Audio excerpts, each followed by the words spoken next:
Hello বন্ধুরা, কেমন আছো তোমরা সবাই? এই দেখো কি সুন্দর বিকেল বেলায় সূর্য অস্ত যাচ্ছে। ঠিক এই সময়ে আমরা ঘুরতে গিয়েছিলাম। এখানে দেখো ঘোড়া ছুটছে। আমি না এরকম ঘোড়া ছুটছে দেখে ওকে জিজ্ঞাসা করেছিলাম যেখানে ঘোড়াটাকে এরকম ছোটাচ্ছে কেন, ঘোড়াটাকে তো এমনি দাঁড় করে রাখলেও পারে।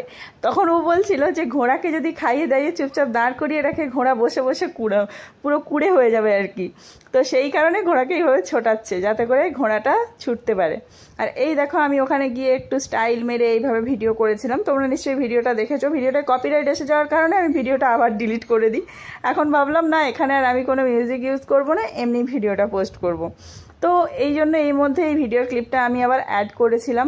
সেই দিনকে আমি হেয়ার কাটিং করতে গিয়েছিলাম, এই যে তিলোত্তমাতে গিয়েছিলাম। এই দেখো আমি একটু চুলটা কেটে নেওয়ার পর তারপরে মানে চুল নিজে কাটিনি, কাটিয়ে নেওয়ার পর তারপরে হচ্ছে একটু আয়নায় দেখে নিচ্ছিলাম আর তার সাথে সাথে ভিডিও করে নিচ্ছিলাম। অ্যাকচুয়ালি হেয়ার কাট করার পর এত স্টাইল মেরে এরকমভাবে ভিডিও করার একটাই কারণ যে 1 বছর পর আমি চুল কাটতে পেরেছি, 1 বছরেরও বেশি। সবাই জানো বিয়ে হলে মানে 1 বছর চুল কাটতে নেই, যে কারণে চুল কাটাকাটি কিছু হয়নি। আর আমি এখানে ছিলামও না বাইরে, সেই কারণে কোনোভাবে হেয়ার কাট করিনি।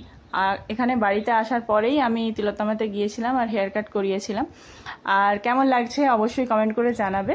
আর এই দেখো এটা হচ্ছে শের পাঞ্জাবে, এখানে ঘোড়া পোষা আছে।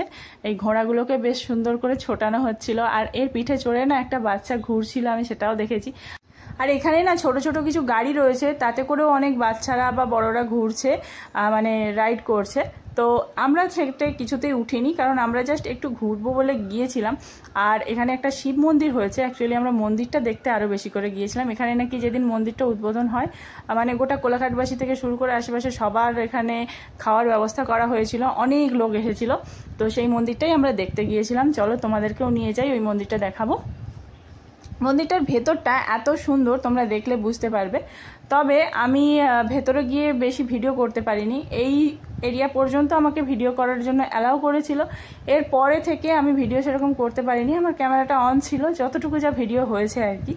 আর তোমরা যারা যারা কোলাঘাটে বা কোলাঘাটের আশেপাশে আছো বা অনেক দূর থেকেও তো অনেকে শের পাঞ্জাবে ঘুরতে আসো, অবশ্যই এই মন্দিরটায় এসো। মন্দিরটা সত্যিই খুব সুন্দর, মানে মন্দিরের এই যে আশেপাশের পরিবেশটা এত সুন্দর না, গেলেই মনটা একটা শান্তি শান্তি এরকম ফিল হবে। আর এখানে বাইরেই জুতো খুলে রাখতে হচ্ছিল, জুতো খুলে তবে যেতে হচ্ছিল, মানে ওই যে যেখানে ঘেঁষ ফেলা রয়েছে ওখান থেকেই জুতো খুলে আসতে হবে। এই যে সিঁড়ির কাছে এসে অনেক জায়গায় হয় কি মন্দিরে ওঠার আগে সিঁড়ির কাছে জুতো খোলা হয়, সেরকম কিছু এখানে ব্যবস্থা নেই, মানে জুতোটা দূরেই খুলে রেখে আসতে হবে। যাই হোক, ভগবানকে শ্রদ্ধা করেই এই ব্যাপারটা খুবই আমার ভালো লেগেছে। আর এই দেখো আমরা উপরে উঠে যাচ্ছিলাম। এখানে কিন্তু আমার জাস্ট ক্যামেরাটা অন ছিল, ভিডিও হচ্ছে কি হচ্ছে না সেটাও আমি জানতাম না। আমি ক্যামেরাটা অন রেখেছিলাম, যদি ভিডিও হয়ে যাবে এরকম আর কি, কারণ এখানে ভিডিও করা অ্যালাউ নেই। মন্দিরটা আসলে শিব বাবার মন্দির, আমি দূর থেকে বুঝতে পারিনি কারণ আমার চোখে পাওয়ার রয়েছে। সামনে যাওয়ার পরে আমি বুঝতে পারি ত্রিশূল দেখে আর দেবাদিদেব মহাদেবকে দেখে। যারা দেবাদিদেব মহাদেবের ভক্ত রয়েছেন অবশ্যই কমেন্ট বক্সে লিখুন হর হর মহাদেব অথবা ওম নমঃ শিবায়। তো খুব তাড়াতাড়ি নতুন কোনো ভিডিও নিয়ে আসছি। এই ভিডিওটা অনেক দিন আগের, এডিট করা হয়নি বলে গ্যালারিতে পড়েছিল, আজ ভাবলাম না আজ এই ভিডিওটা আমি পোস্ট করি। তো চলো টাটা, দেখা হচ্ছে নতুন ভিডিওতে।